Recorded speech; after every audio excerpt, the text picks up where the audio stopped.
வணக்கம் ஃப்ரெண்ட்ஸ், நான் உங்கள் பாஸ்கரன் MTM ட்ரேடிங் அகாடமிலேருந்து பேசுகிறேன். ஃப்ரெண்ட்ஸ், இன்றைக்கி போஸ்ட் மார்க்கெட் ரிப்போர்ட் பார்க்கலாம்.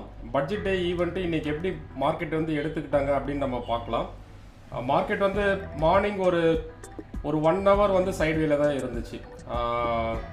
11 o'clock தான் வந்து FM வந்து அனௌன்ஸ்மெண்ட்டு பண்ணுறதா சொல்லிட்டு இருந்தாங்க. ஸோ அது வரைக்கும் மார்க்கெட் வந்து சைட்வேல தான் இருந்துச்சு. பட் இன்ட்ராடே பண்ணுறவங்க ஆப்ஷன் பையராக இருந்தால் இந்த மூமெண்ட்டுமே அவங்களுக்கு ஒரு ரிஸ்க் மேனேஜ்மெண்ட் ஃபாலோ பண்ணால் பெரிய ப்ராஃபிட்டோ இல்லை பெரிய லாஸோ அந்த மாதிரி ரேஞ்சில் தான் இருந்துச்சு. ஏன்னா பாயிண்ட்ஸ் வந்து அந்த மாதிரி இருந்துச்சு. மூவ் வந்து வாலட்டிலிட்டி இருந்துட்டு தான் இருந்துச்சு. மார்னிங் டைம் ஒரு 1 hour அப்படி தான் இருந்துச்சு.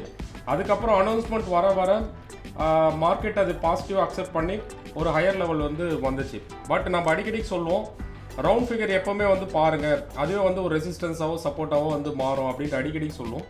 ஸோ பேங்க் நிஃப்டி வந்து எப்போ 42,000 வந்து டச் பண்ணிச்சோ அதுக்கப்புறம் வந்து ஒரு ஏதோ பெரிய கிராஷ் ஆன அளவுக்கு வந்துச்சு ஃப்ரெண்ட்ஸ். 42,000லேருந்து 39,600. அப்போது எவ்வளோ டிஃப்ரென்ஸ் வருதுன்னு பார்த்தீங்கன்னா கிட்டத்தட்ட ஒரு 1500 பாயிண்ட் ரேஞ்சுக்கு வந்து மார்க்கெட் வந்து கீழே இறங்கி இருந்திருக்கு. ரொம்ப வாலட்டிலிட்டியான செஷன் தான். பிகினர்ஸ் எல்லாருமே இன்றைக்கி ட்ரேட் எடுக்கணும்னா ஜஸ்ட் வேடிக்கை மட்டும் பாருங்கள் அப்படின்ற மாதிரி சொன்னேன். இதில் ரிஸ்க்கும் அடங்கியிருக்கு, அதே மாதிரி ரிவார்டும் வந்து அடங்கியிருக்கு. ப்ராப்பராக நம்ம ஒரே ஸ்ட்ராட்டஜி திரும்ப அப்ளை பண்ணாவே நம்ம வந்து வின் பண்ணலாம், மார்க்கெட்டில் சர்வே ஆகலாம். ஸோ மார்க்கெட் டெக்னிக்கலாக நம்ம லெவல்ஸ் எப்படி ரெஸ்பாண்ட் ஆச்சு, நம்ம எப்படி என்ட்ரி எடுத்தோம் அப்படின்னு பார்த்தீங்கன்னா, நம்ம வந்து பேங்க் நிஃப்டி தான் ட்ரேட் எடுத்தோம். நம்ம மார்னிங்கே அந்த ஃபஸ்ட்டு கேண்டலோட ஹை லெவல் பிரேக் பண்ண உடனே நம்ம ஒரு என்ட்ரி எடுத்தோம். ஸோ ஸ்டாப் லாஸாக இந்த 20 EMI வந்து போட்டோம். ஆனால் ரிஸ்க் மேனேஜ்மெண்ட் பிரகாரம் லாட் சைஸ் ரொம்ப கம்மி பண்ணி தான் நம்ம என்ட்ரி பண்ணோம். ஒரு ஸ்டேஜில் அது கீழே தான் வந்துச்சு, பட் சப்போர்ட் எடுத்து அதுக்கடுத்து மார்க்கெட் வந்து 42,000 டச் பண்ணோடனே நம்ம வந்து வெளியே வந்துட்டோம். நம்ம லைவ் ட்ரேடிங்கில் நீங்கள் அதை பார்க்கலாம்.